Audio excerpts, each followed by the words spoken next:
Ang ating love question of the day, answers ninyo. Sabi ni Sergio Gonzalez, para sa akin okay lang. Pero ito muna pala yung tanong. Sabi niya, dapat nga ba na may full access sa phone ng partner mo? Dapat nga ba na meron kang full access sa phone ng partner mo? Meaning, password, yung mga ganyan, mabubuksan niya, email mo, yung messenger. O yung email mo, yung Viber, yung mga ganyan. Walang maitatago. Yan, yung mga ganyan. Sabi ni Sergio Gonzalez, para sa akin okay lang. Pero para sa tanong naman kung dapat ba, Kuya Poy, ang masasabi ko lang, bilang magpartner, pinag-isang dibdib na nga, ika nga.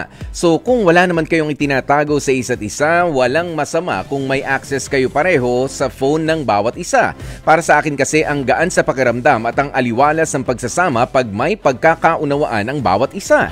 Yung nakalapag sa mesa yung phone mo, tapos anytime pwede niyang i-check, hindi para maghalongkat o maghanap ng pag-aawayan, basta nagigets mo naman yon, Kuya Poy. So full access sa phone ni partner ay okay lang. Yan ang sabi ni Sergio Gonzalez, na wala pa hong partner hanggang ngayon.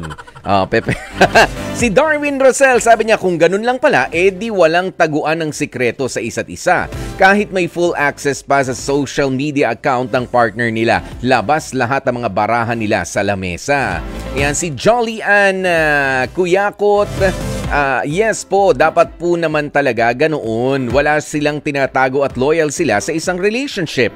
Jonah Plateha, sabi oo naman. Syempre, lalo na nga kung mag-asawa na. Kasi sa amin ng asawa ko, malaya kami sa isa't isa na halongkatin ang kanya-kanya naming mga phone. Pero meron namang boundary. Kasi minsan meron tayong mga personal na sa trabaho na or data na nasa phone na hindi pwedeng pakialaman. So ano nga, Jonah? Pwede o hindi? Parang pwede pero hindi pala. No, Jonah, ha? Si Ulysses Lipio, sabi niya sa akin okay lang. Ito, si Angelita del Rosario, respect each other's privacy. Si Jane Carillo, sabi niya, opo, pwede. Si Fadrikelan Melita, ako yes. So, dapat may full access ka sa phone ng partner mo. Ayan, si RGRE. Oo naman, kung wala kayong tinatago sa isa't isa, why not?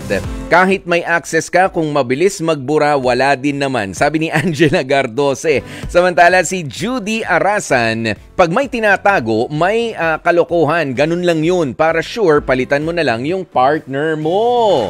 Galing ng suggestion. Ayan, si Ronald Angelo, sabi niya, hindi, wala naman siyang ambag sa pagbili ng phone ko. Hindi siya pwedeng maka-access dito. Sungit. Ayan, si Althea Gonzaga, sabi niya kahit may access na. O kung may paraan naman siya kung paano magloko, useless lang din. Para sa akin, hindi ko kailangan ng access sa phone. Pakiko, bahala siya magloko. Hanggat gusto niya. Basta access sa pamilya, yun ang hahabulin ko. Ayan, samantala si Ana Katoliko, if okay lang, meron sana. If privacy naman, dapat yung may-ari lang ang may alam. So ano nga? Sa partner mo, hihingin mo ba ang password? Yan, si Katrina Capales, sabi niya, nako, delikado yon. Away talaga pagka nagkaganon. Ano? Ayan, sabi ni Alfredo Lontok III, wala. Democracy and freedom. Ang dapat i-exercise. Si Alfredo Frondoso, paano kung may access siya, tapos ikaw wala? Di unfair.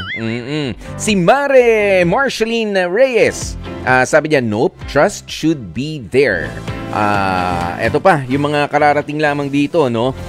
Sabi ni Lorene Villarin, kung may tiwala ka sa partner mo, hindi na kailangan ng full access pa sa phone niya, pero kung wala kayong tiwala sa isa't isa, kailangan nyo nga yata ng full access. O, di ba? Yan ang sabi ni Lorene Villarin na pagkahaba-haba.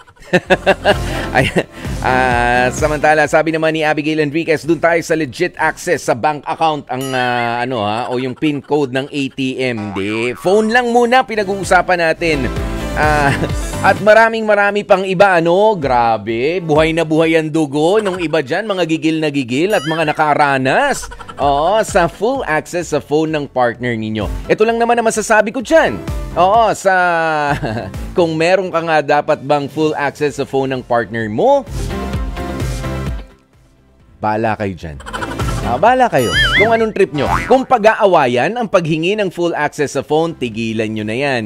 Tiwala. Oo, tiwala. Yan ang dapat na ibigay nyo sa isa't isa. Hindi yung full access sa phone. Kasi yung iba, napakadudero, napakadudera rin. Sino ito? Sino si ganyan? Para ka nagdi-defense. Diba? Katrabaho, kaibigan, may nangumusta, may nagbiro, tinanong kung sino, inaway, binatukan, binaranggay. Ganun na nangyayari. And worse na pupunta pa kay Senator Raffy Tulfo. Yan, gano'n. Nang dahil sa maling pagkakaunawa sa mga, di ba, kung ganun lang din, wag mo nang ibigay yung full access. Pero kung ano ang maluwag sa loob ninyo na mag-partner, yon ang gawin ninyo. Kung saan lalo kayo manggigigil sa pagmamahal sa isa't isa, dun kayo go.